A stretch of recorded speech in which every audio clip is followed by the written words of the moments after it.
إن الحمد لله نحمده ونستعين ونستغفره ونعوذ بالله من شرور أنفسنا ومن سيئات أعمالنا من يهده الله فلا مضل له ومن يضلل فلا هادي له وأشهد أن لا إله إلا الله وحده لا شريك له وأشهد أن محمدا عبده ورسوله يا أيها الذين آمنوا اتقوا الله حق تقاته ولا تموتن إلا وأنتم مسلمون يا أيها الناس اتقوا ربكم الذي خلقكم من نفس واحدة وخلق منها زوجها وبث منهما رجالا كثيرا ونساء واتقوا الله الذي تساءلون به والأرحام إن الله كان عليكم رقيبا يا أيها الذين آمنوا اتقوا الله وقولوا قولا سديدا يصلح لكم أعمالكم ويغفر لكم ذنوبكم ومن يطع الله ورسوله فقد فاز فوزا عظيما فإن أصدق الحديث كتاب الله وخير الهدي هدي محمد صلى الله عليه وسلم وشر الأمور محدثاتها وكل محدثة بدعة وكل بدعة ضلالة أما بعد Assalamu alaikum wa rahmatullahi wa barakatuh les frères et sœurs, j'espère que vous allez bien et que également le ramadan se passe très très bien pour vous. Comme vous avez constaté tous, la rapidité des jours du ramadan, on était rentré il y a 3 semaines, regardez aujourd'hui on est quasiment dans la dernière semaine. On demande à Allah qu'il accepte nos adorations, qu'il nous pardonne nos manquements durant ce mois-là, qu'il nous pardonne nos fautes, qu'il accepte nos adorations, qu'il nous permette de profiter pleinement de ce mois et qu'il nous permette également de profiter de beaucoup d'autres mois de Ramadan pleinement derrière, car il est celui qui en est capable. Ceci étant dit, la fin de Ramadan a des adorations spécifiques. La fin de Ramadan, il y a des adorations qui sont spécifiques aux fins de Ramadan. Et parmi ces adorations-là, il y a la Zakat al-Fitr. La Zakat al-Fitr est une adoration qui est spécifique à la fin du Ramadan. Donc, cette zakat, les détails de cette zakat, la quantité, quand est-ce qu'il faut la sortir, pour qui elle est obligatoire, toutes ces choses-là, vous allez les trouver chez les étudiants en sciences francophones, alhamdulillah. À chaque Ramadan, à chaque fin de Ramadan, ils font tous quasiment des durous, des rappels, des conférences sur justement la zakat al-Fitr, son mérite, son statut, qui sont les ayants droit, à qui il faut la verser, pour qui cette zakat est obligatoire, quelle est la quantité et quand est-ce qu'il faut la sortir. Donc tout ça, je vous conseille vraiment d'aller chez les étudiants sciences salafi et ceux qui ont l'arabe, d'écouter directement les savants salafi. Donc les étudiants sciences salafi francophones de la voie droite, les frères Al-Nasiha, le frère Saad Abu Abdrahman, voilà, tous les frères salafi, alhamdulillah. Ils accordent beaucoup d'importance à ce sujet-là à la fin du Ramadan. Pourquoi? Parce que justement les innovateurs trompent les musulmans concernant cette adoration. Parce que justement les innovateurs trompent les musulmans concernant cette adoration. Donc c'est uniquement par expérience que nous parlons. C'est-à-dire que le hadith sur la zakat al-fitr, il est clair et net. Les paroles des compagnons également là-dessus sont claires et nettes. Et ils disent tous qu'il faut la sortir en nourriture. Ils disent tous qu'il faut la sortir en nourriture. Et chaque année, on a les innovateurs et les gens de l'innovation et les ignorants qui sont là en train de dire aux musulmans, non, il faut sortir son équivalent en nourriture, en argent plutôt. Hein, il faut la sortir en argent, il faut sortir son équivalent en argent. Et ils évaluent comme ça. Et chaque année, ça augmente. Au début, c'était 4 €. Après, on est passé à 5. On est passé à 6. On est passé à 7.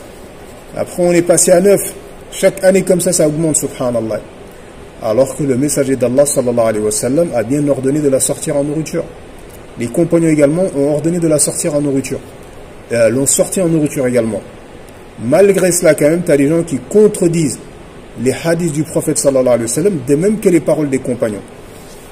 Et ils disent, Abu Hanifa a dit de la sortir en son équivalent en argent.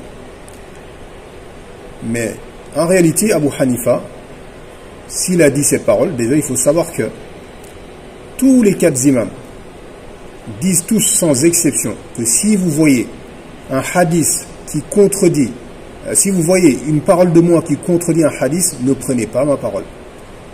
Si vous voyez ma parole qui contredit un hadith du prophète sallallahu alayhi wa sallam, ne prenez pas en considération ma parole. Donc en réalité, le madhab de l'imam Abu Hanifa dans cette question, c'est de la sortir en nourriture, même s'il a dit qu'il était permis de la sortir en argent, mais en réalité, sa parole contredit un hadith du prophète sallallahu alayhi wa sallam, de même que les paroles des compagnons et les actes des compagnons. Donc dans ce cas-là, lui-même il le dit, dans ce cas-là, ne prenez pas ma parole. Ne prenez pas ma parole. Donc en réalité, le madhab de l'imam Abu Hanifa dans cette question, c'est de sortir la zakat al-fitr en nourriture et pas en argent. Malheureusement, les hizbiyoun, c'est des gens mauvais. C'est des gens mauvais, subhanallah. Ils détestent suivre la sunna du prophète sallallahu alayhi wa sallam. Car franchement, on te dit, le messager d'Allah sallallahu alayhi wa sallam a dit, les compagnons ont dit, et toi tu dis, Abu Hanifa il a dit, subhanallah, et tu veux te cacher derrière Abu Hanifa pour ne pas suivre la vérité. Voilà ce qu'ils font en réalité. Ils se cachent derrière les imams pour contredire la sunna et propager des innovations. En réalité, imam Abu Hanifa se désavoue de ces gens-là. Et particulièrement ceux qu'on a nous en France, ce sont les gens qui se réclament de l'imam Malik. Ils disent qu'ils sont malikites. Et bizarrement, sur cette question-là, dès que la fin de Ramadan il arrive, hop, ils sont hanafites d'un seul coup. Voilà, toute l'année, il nous fatigue en disant qu'il est malikite. Alors c'est un menteur, il n'est pas malikite. Un malikite qui ne parle même pas de tawhid, un malikite qui ne met pas en garde contre le shirk, un malikite qui ne met pas en garde contre la bid'a et les gens de la bid'a, un malikite qui n'appelle pas à la sunna, qui appelle pas... Ça, c'est quel type de malikite, ça, subhanallah? L'imam Malik était un imam salafi. Il était sur la voie des salaf, la méthodologie des salaf, subhanallah. Il appelait au tawhid, il mettait en garde contre le shirk. Il appelait à la sunna, il mettait en garde contre la bid'a. D'ailleurs, quand cet homme lui a posé la question sur comment Allah s'est établi sur son trône, il l'a viré de son assise. Parce que cette question est une innovation. Personne n'a posé cette question avant toi. Allez, dégage. Et toi, innovateur que tu viens te cacher derrière l'imam Malik pour propager des innovations parmi les musulmans. Alors que l'imam Malik, le statut qu'il a obtenu dans l'islam, c'est par rapport au fait qu'il suit la sunna de Muhammad sallallahu alayhi wa sallam.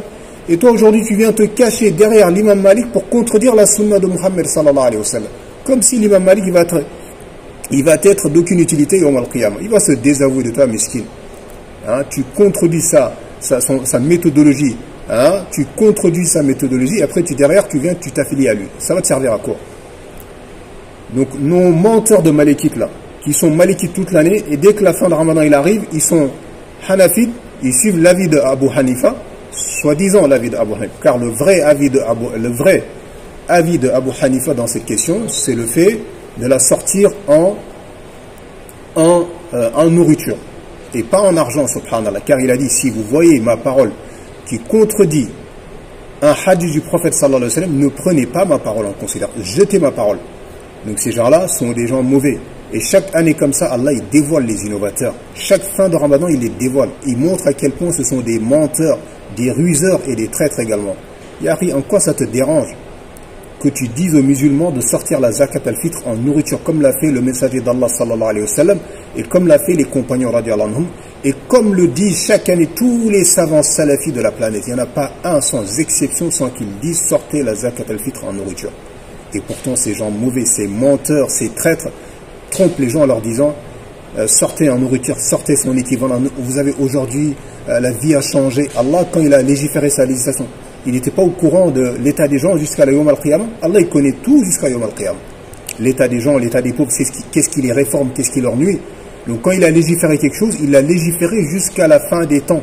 Donc il n'est pas permis à personne de venir dire aujourd'hui le pauvre a plus besoin de ça que de ça. Non, on ne te demande pas ton avis. Suis la sunna, garde tes avis. Suis la sunna, subhanallah. Donc voilà comment ils font chaque année. Et surtout qu'on sait que certains parmi eux, l'argent qu'ils ramassent pour la zakat al-fitr, hein, soit ils le mettent dans la caisse de leur mosquée, alors qu'il n'est pas permis de mettre la zakat al-fitr, c'est une nourriture qu'il faut donner aux pauvres. Donc il n'est pas permis de prendre l'équivalent en argent, de le mettre dans les caisses de la mosquée, ou de le garder pour soi-même. Allahu alam de ce qu'ils font avec, subhanallah. Donc c'est simple, applique la sunna, fais sortir la zakat al-fitr en nourriture, dis-le aux musulmans. Dis-le aux musulmans, subhanallah. Mais quand tu es un innovateur, voilà, les innovateurs sont des personnes mauvaises. Et chaque année, Allah il les dévoile comme ça. Allah il les dévoile à travers des actes d'adoration tels que la zakat al-fitr. Et ils se cachent derrière Abu Hanifa. Toute l'année, ils nous disent qu'ils sont malikites. Et dès que zakat al-fitr arrive, ils sont hanafites. Et ils contredisent l'imam Malik dans cette question-là. Parce que même l'imam Malik, tous les savants malikites, les anciens savants malikites, sont tous d'avis qu'il faut sortir la zakat al-fitr en nourriture. Donc il contredit l'imam Malik. Il contredit tous les savants de l'école d'imam Malik. et d'un seul coup il suit Abu Hanifa, alors qu'Abu Hanifa lui-même dit si une parole, une de mes paroles contredit un hadith du messager d'Allah, ne prenez pas ma parole. Mais à chaque année, voilà comment Allah dévoile les innovateurs, ni ils ne se repentent, ni ils ne se réforment, et ils persistent, et l'année d'après ils recommencent encore, subhanallah. Vous voyez la bid'a, comment ça détruit quelqu'un, comment ça le rend orgueilleux, misérable, subhanallah. Il ne suit pas un acte aussi simple que de sortir 3 kilos de riz par exemple, subhanallah. Et ils s'enorgueillissent, et il est là, 5 euros, 6 euros, 10 euros. N'écoutez pas les gens qui disent qu'il faut la sortir en nourriture. Aujourd'hui le monde a évolué, tais-toi, subhanallah, apprends et suis la sunna. Rien ne fera triompher les derniers de cette communauté si ce n'est ce qui a fait triompher les premiers, le fait de suivre les textes, de suivre la preuve, et pas de contredire les textes avec des paroles des uns et des autres, subhanallah. Donc ça c'est vraiment quelque chose auquel il faut faire très attention. Donc ne donnez pas votre argent pour la zakat al-fitr, sortez de la nourriture vous-même, et ne le confiez pas à des gens que vous ne connaissez pas. Vous avez des voisins qui sont dans le besoin, donnez vos zakats à vos voisins qui sont dans le besoin, subhanallah. Il y a des gens qui disent non, il n'y a pas de pauvres. Bien sûr qu'il y a des pauvres. Si tu regardais vraiment autour de toi, si tu prêtais attention aux gens autour de toi, tu les trouveras. Un pauvre, c'est pas forcément quelqu'un qui se manifeste. La plupart des pauvres, les vrais pauvres, ne se manifestent pas. Ils ne manifestent pas leur pauvreté. Donc si toi, tu as des voisins, tu sais qu'il y a une femme, elle est séparée, elle est divorcée, elle est seule avec des enfants, ou une femme, elle est veuve, ou tu connais un frère, il n'a pas de travail, il est au RSA, il a du mal, il a un foyer, il a beaucoup d'enfants, tu sais très très bien qu'il est en difficulté. Va lui donner ta zakat, subhanallah. Donc organisez-vous, faites vivre la sunna, combattez cette bid'a parmi ces bid'a qu'ils ont fait inventer parmi les musulmans. Donc regroupez vos zakats, allez le donner aux pauvres parmi vous, ceux qui habitent à côté de vous. Parfois c'est des gens même qui travaillent, mais ils ne gagnent pas assez, ils ont des dettes. Ou des femmes isolées, des femmes divorcées, des femmes veuves, ou même parfois des sans-papiers. Vous avez parfois des gens comme ça qui sont là-bas, qui n'ont pas de papier, qui n'ont pas de revenus, qui n'ont strictement rien du tout. Donc allez leur donner votre zakat en nourriture. Allez leur donner votre zakat en nourriture. Donc faites revivre cette sunna. Donc je rappelle l'immense mérite de faire revivre une sunna quand elle est délaissée parmi les gens ou quand elle est combattue. Et là c'est le cas pour la zakat. Non seulement elle est délaissée, mais elle est combattue par les gens d'innovation. La plupart des mosquées tenues par les gens d'innovation disent aux gens de sortir son équivalent en argent alors qu'il n'est pas permis. Il n'est pas permis de le faire. Les savants le répètent. Et ils disent également que celui qui le sort celui qui sort son équivalent en argent, ça ne sera pas accepté de lui, même s'il sort 1 million, même s'il sort 1 milliard, car il a contredit la sunna.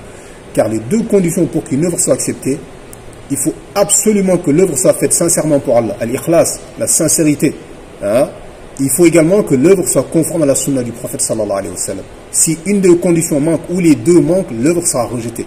Donc celui qui sort sa zakat al-fitr en argent, même si c'est 1 milliard, Allah ne l'acceptera pas de lui. Il doit la sortir en nourriture en respectant les quantités pour chaque nourriture et pour lui et pour les membres de sa famille. Et si en plus de cela, il veut rajouter de l'argent pour donner aux faux, marhaban. Mais déjà, sors ce qui est obligatoire et derrière, si tu vas rajouter plus de nourriture, plus d'argent, des vêtements, fais-toi plaisir, walhamdulillah. Mais par contre, la base, il faut respecter la base qui est déjà la nourriture.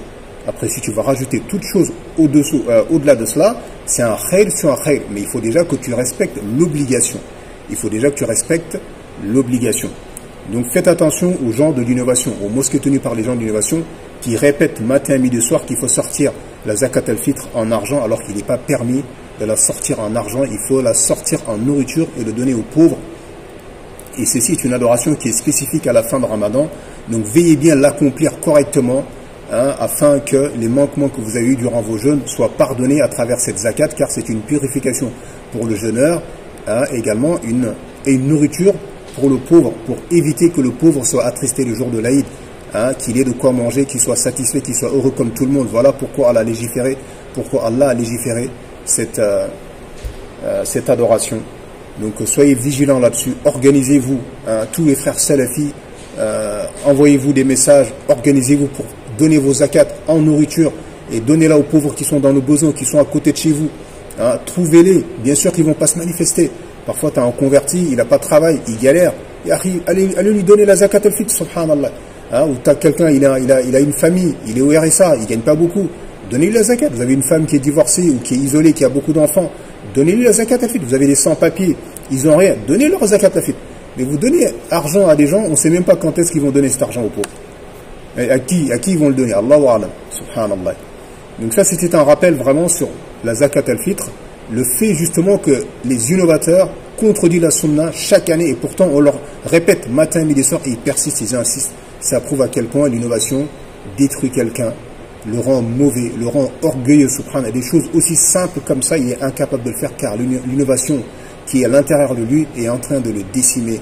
On demande à Allah qui nous accorde la sincérité dans nos paroles et nos actes, qui nous permettent de suivre la sunna où qu'elle se trouve, subhanallah.